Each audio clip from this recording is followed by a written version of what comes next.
Okay? So, itutuloy po natin ngayon yung ating pong interview. Ay kanina talagang ma-action na yung ating pong nadinig na talagang buhay ni Bishop Galmati Arcilla. Ano po? So, sa kabila ng siya naging isang sundalo, dahil sa kanyang panibagong misyon, kinakailangan pa pala siyang mabilanggo. At hindi lang siya nabilanggo sa provincial jail, siya po'y nakaranas pang sentensyahan sa kasalanang hindi niya ginawa para lang siya makapunta sa NBP dahil pala may panibagong mission na naman nagagampanan itong ating Bishop Arcilla. At nais po nating mapakinggan yung pagpapatuloy ng kanyang kwento sa buhay, ano po, na alam ko na ito'y magiging pagpapala at magiging paraan para ma-inspire ang marami na ang buhay ay hindi laging masalimuot. May mga pagkakataon na tayo nasa masalimuot na buhay, pero isang araw, katulad nga ng bawat araw may gabi, sisikat din ang araw. So ating pong pakinggan ang patutuo ng ating pong Bishop Arcilla. Sige sir, pakikwento po ulit sa amin. 90 January, nadala po ako ng Muntinlupa. Dahil sa isang napakalalim na misyon. Subalit pagdating ko ng Muntinlupa ay ang mga gwardiya doon ay mga animalistic ang kanilang pagtrato sa bilanggo. Grabe. Kahit pagkain, wala talagang kwenta yung pagkain. Sa baboy talaga. Binaboy talaga yung pagkain. Hindi ka lang doon one step backward, sampagyan ka kagad ng gwardiya. Para bang animal lang pagkakilaan, pagtrato nila sa mga bilanggo. At hindi ko nagustuhan yun. Dahil ako nasa building 11, nandoon po kami yung kasama ko po yung mga RAM doon. Dahil kasama po ako sa kulitan noong 1987, kami na Colonel Canlas at yung Rode Rodolfo. Hindi lang po ako nahuli noon dahil pumunta po kami ng Quezon Province. Kaya doon ako sa provincial jail at palipat ng Munte ng 90. Doon nakapisto na ako sa Building 11 at dumating na rin yung RAM at dumating na yung aking naglalakad case. At nung doon ako sa Building 11, nadoon na rin yung Akinugal Makis. Doon na-meet ko doon si Paul Martinez, yung Master Sergeant. At yun ang mission ko. Ang mission ko po ay napakalalim, alamin kung sino ang mastermind sa pagpapatay kay Ninoy. Ngayon, si Paul Martinez ay nag-aaral ng Bible School. Kaya kailangan sabayan ko rin ito. Nung time na yun, ako ay doktrinado ng Iglesia ni Cristo dahil yung kapatid ko po ay ministro sa Iglesia. Kabilang pa nga siya dyan sa mga nagtatag-ata ng scan. Dahil naging driver siya ni Kapilix Manalo. Si Kawili. Ngayon, dahil doktrinado ko ng Iglesia ni Cristo, hindi ayaw kong makakuha ng ibang aral. Pero dahil sa trabaho, order, kailangan i-sacrifice ko. Habang nag-aaral si Paul, tuloy-tuloy din ako sa pag-aaral. Kahit saan siya pupunta ng simbahan, kasama ako. Hanggang nagtapos po ako ng Bible School. Pero masalimot pa rin po yung pagtapos ko ng Bible School. Dahil sa pagsama ko doon kay Paul, dahil nga po doon sa mga pagtrato na walang habas na hindi maganda yung pagtrato sa mga bilanggo. Ang ginawa ko, inorganize ko yung mga ex-military. At may order din sa amin na lumabas talagang by hook o by crook, lalabas kami para doon sa isang mission noon na magkaroon ng food blockade dahil hindi sang-ayon doon sa napagkasunduan ni Presidente ni Cory Aquino. Mm. Hindi sinunod yung mga pangako. Kaya yung mission nun, napaka-lalim na naman Mm. kung natuloy. Pero ako ay alanganin dahil una, pasasabugin yung mga tulay, mga transformer niyan. Magkakaroon na Destabilization po. destabilization talaga. Karoon ng economic sabotage talaga. Dahil yun nga doon, hindi kami sang-ayon sa pamamahala ni Aquino, ni Cory Aquino. Kaya nung yung nangyari yun, inorganize ko ito. Mm. June 11, 1990, kasama ko si Colonel Dolay, si Gobernador Dolay. At nagkaroon nga, madaling salita, nagkaroon po ng kudita sa loob. Sa loob po yan Sa loob, ng NBP. sa loob, yes, opo. Ang hindi talaga pinahintulot ng desisyon. Ang dapat kasi na mangyari, kasi may stay noon, magkakaroon ng June 12 dapat. Doon kami sasabay sa dahil maraming tao.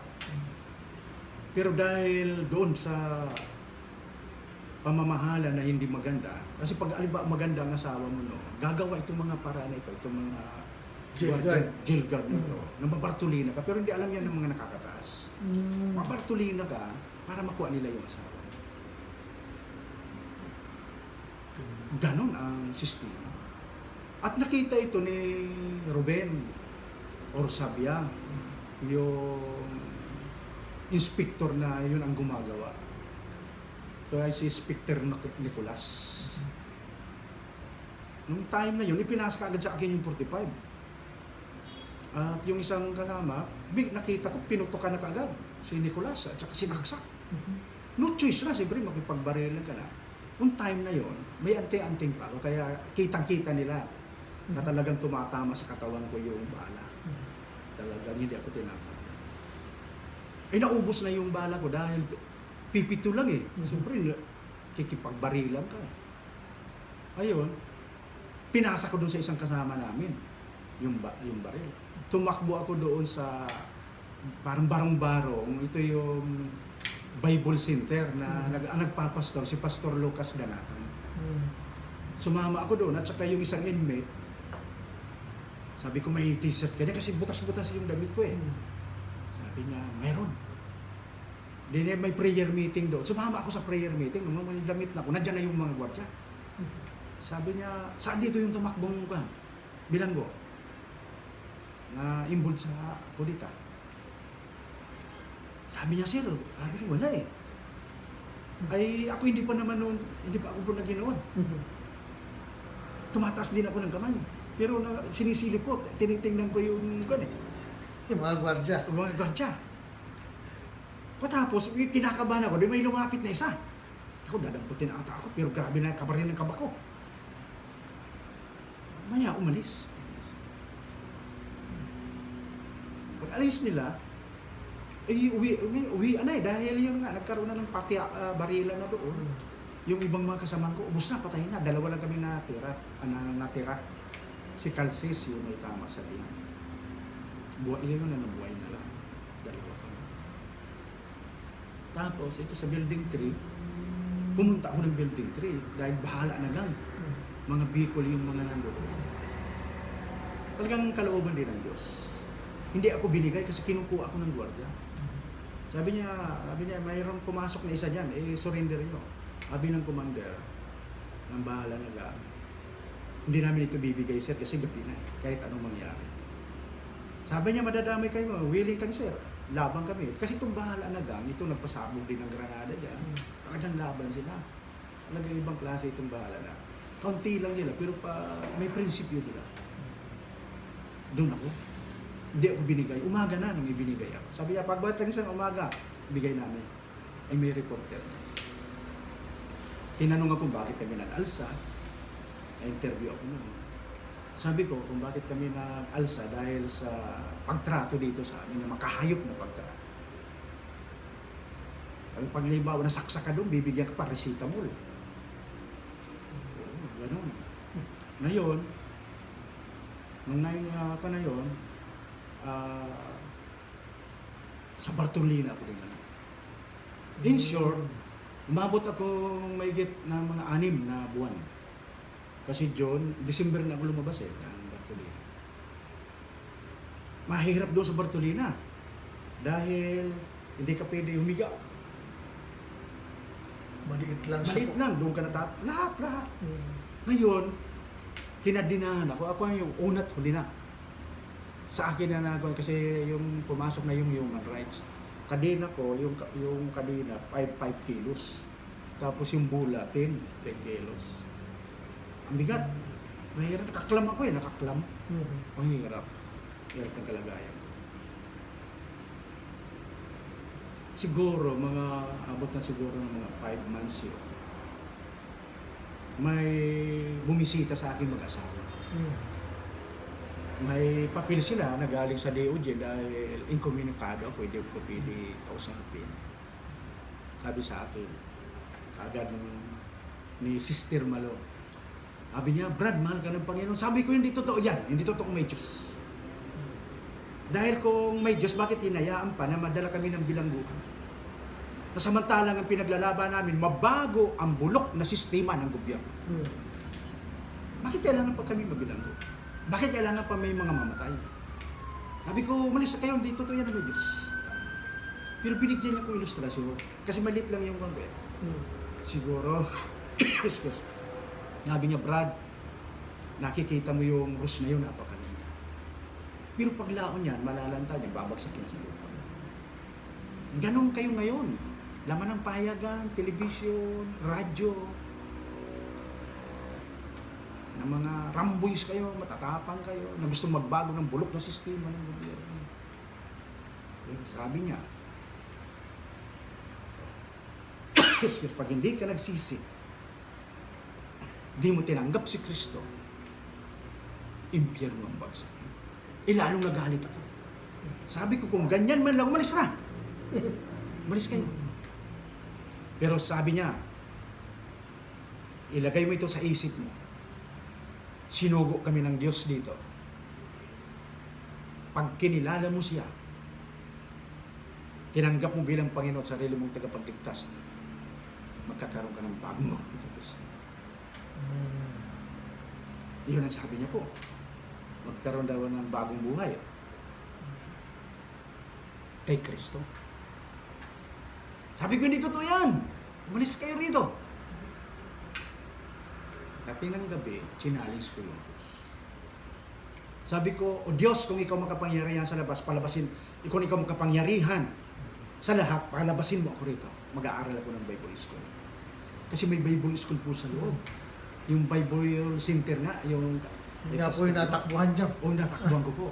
At saka yung paaralan ng buhay. At saka yung Amazing Grace Christian Ministries. Yung kay Pastor Bim Palsiso. At yung sa paaralan ng buhay, si Pastor Danny Birano. At si Manny Garcia.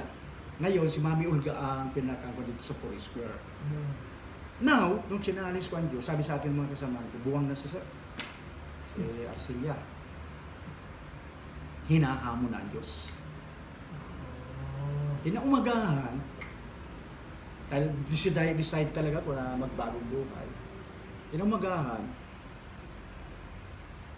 may chopper.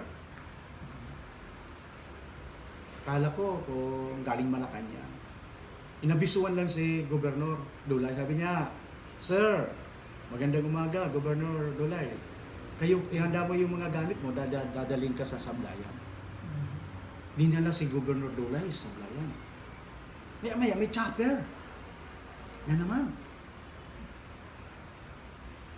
Tapos sabi sa akin ng gwardiya, sabi niya, Sir Arcelia, handa mo yung sarili mo dahil dadaling ka sa Iwahig. Galit na naman ako. Sabi ko, hindi totoong may Diyos. Mag-aaral ako ng Bible School, bakit Iwahig ang pupuntahan ko? Madaling salita, tinanggalan po ako ng akadina, patapos yung bulan. Hirap maglakad. Dahil parang gumaganyan, yung parang lumulutang. utang sa hangin. Opo. Sabi sa akin, wow!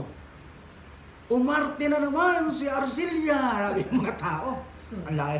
Building 8 kasi, at saka doon sa may, kung na yun, sa may, doon sa may, control gate kung tawag. Pagpasok ko doon, pag-upo ko, may narinig ako sa telepono. Sabi niya, yes sir, opo sir. Sabi sa akin ni Mr. Javier, dahil siya ang commander of Kinagar, halimbawa, bigyan ka ng pagkakataon, ano kalabas ng Bartolina, anong gagawin? Sabi ko siya, mag-aaral ako ng Bartolina. Maya-maya, nandiyan naman si Mr. Lanyo, o IC Lanyo. O Arcilia, magpakabait ka na. Ang bait kasi ni Mr. Lanyo. Hindi, magpakabait ka na. Pag binigyan ka namin ng pagkakataon, totoo mag-aaral ka ng Bible School kasi may Bible School dyan. Nandiyan yung kay Mami Olga. Kay Brother Danny, Manny Dan, tsaka yung principal ngayon dyan, Bilanggo. Dati, pero lumaya na. Ngayon, si Danny Birano.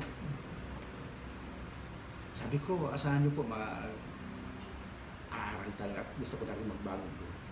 Okay, so ito po yung isa sa talagang maganda din namang nangyari sa buhay ninyo.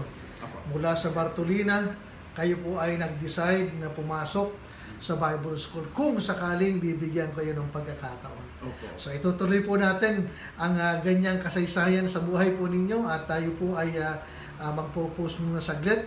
Salamat po ulit, Bishop Arcilia. Tayo po ay pupunta sa panibagong yugto ng ating pong interview maya-maya lamang. Salamat po.